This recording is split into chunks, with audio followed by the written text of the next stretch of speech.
بسم اللہ الرحمن الرحیم۔ السلام علیکم ورحمۃ اللہ وبرکاتہ۔ یا اللہ، میں نے اتنی نمازیں نہیں پڑھیں جتنے کہ آپ مستحق ہیں، نہ میں نے آپ کے لیے اتنے روزے رکھے جیسا کہ حضرت داؤد علیہ السلام رکھتے رہے، نہ میں صبر کرتی ہوں جب میں بیمار ہوتی ہوں جیسا کہ ایوب علیہ السلام نے صبر کیا، نہ میں آپ کی تسبیح کرتی ہوں جیسا کہ یونس علیہ السلام نے مچھلی کے پیٹ میں کی، اور نہ ہی میں اپنا دین اس طاقت سے لیتی ہوں جیسا کہ یحییٰ علیہ السلام نے لیا، اور نہ ہی میں آپ کی رحمتوں کے حقدار ہوں کہ آپ کہو کہ جاؤ تم آزاد ہو۔ لیکن ان کی طرح اے خدا میں بھی آپ سے محبت کرتی ہوں۔ میں وہ انسان ہوں جو ٹھوکر کھاتا ہے، نافرمانی سے کمزور ہو جاتی ہوں اور فرما برداری سے اپنے آپ کو مضبوط کرنے کی کوشش کرتی ہوں۔ اے اللہ، مجھے مضبوط کر میرے لیے انتخاب کریں اور مجھے انتخاب نہ کرنے دیں، کیونکہ میں انتخاب کرنا نہیں جانتی۔ میرے لیے آپ اچھا انتخاب کریں، آمین یا رب العالمین۔ جمیل ایسی عورت تھی کہ جسے شیطان بھی ڈرتا تھا، اور یہ اتنی زیادہ بری تھی کہ ایک عورت جس کا قرآن پاک میں حکم ہوا ہے کہ یہ جہنم میں جائے گی، یہ اتنی بری تھی کہ اسے ایک لقب دیا گیا کہ جہنم کی ماں۔ جمیل کا اصل نام عروہ بن حرب تھا اور وہ ابو سفیان کی بہن تھی۔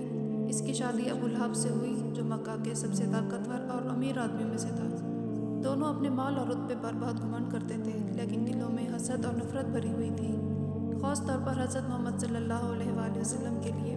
جب نبی صلی اللہ علیہ وآلہ وسلم نے اسلام کی دعوت دی تو سب سے زیادہ ابو لہب اور جمیل نے آپ کا مذاق اڑایا۔ ابو لہب نے کہا، تیرا برا ہو اے محمد، اور جمیل نے اپنی زبان سے ایسی آگ بھڑکائی کہ مکہ کے لوگوں میں اسلام کے لیے زہر بھر دیا۔ ہر روز صبح وہ عورت کانٹے آپ کے راستے میں بچھاتی تاکہ آپ کو تکلیف ہو۔ دن کے وقت وہ بازاروں میں اسلام کے بارے میں جھوٹ پھیلاتی اور رات کو لوگوں کے درمیان فتنے اور بدگمانیاں پیدا کرتی۔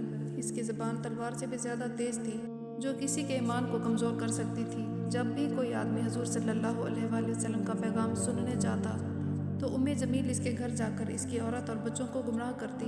تمہارے شوہر پر محمد نے جادو کر دیا ہے، ایسے الفاظ سے وہ گھروں میں فتنہ فساد پھیلاتی اور لوگوں کے دلوں میں شک اور نفرت ڈالتی تھی۔ اس سے زیادہ ذلت کا اور کیا کام ہو سکتا ہے کہ ایک عورت اپنی پوری زندگی نفرت پھیلانے میں لگا دے۔ جب سورۃ اللہب نازل ہوئی تو اللہ تعالیٰ نے اس کے انجام کا فیصلہ سنا دیا، تو جمیل یہ سن کر پتھر اٹھا کر بھاگی کہ میں حضرت محمد صلی اللہ علیہ وآلہ وسلم کو ڈھونڈ رہی ہوں۔ اس نے میرے اور میرے شوہر کی برائی کی ہے۔ لیکن جب مسجد حرام پہنچی تو حضرت محمد صلی اللہ علیہ وآلہ وسلم وہاں ابو بکر رضی اللہ تعالیٰ عنہ کے ساتھ بیٹھے ہوئے تھے۔ اللہ تعالیٰ نے جمیل کی آنکھوں پر پردہ ڈال دیا اور وہ آپ کو نہ دیکھ سکی۔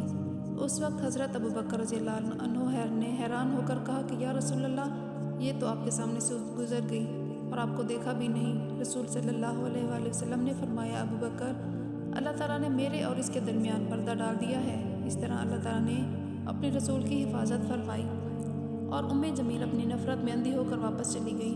آخرکار جب ابو لہب نے بدر کے بعد اسلامی فتح کی خبر سنی تو اسی غم اور غصے میں مر گیا۔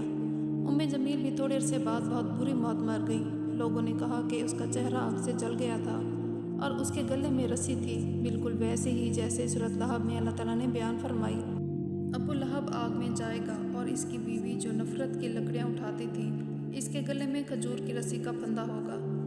جمیل نفرت، گھمنڈ، غرور اور فتنوں کی وجہ سے جہنم کی ماں بن گئی۔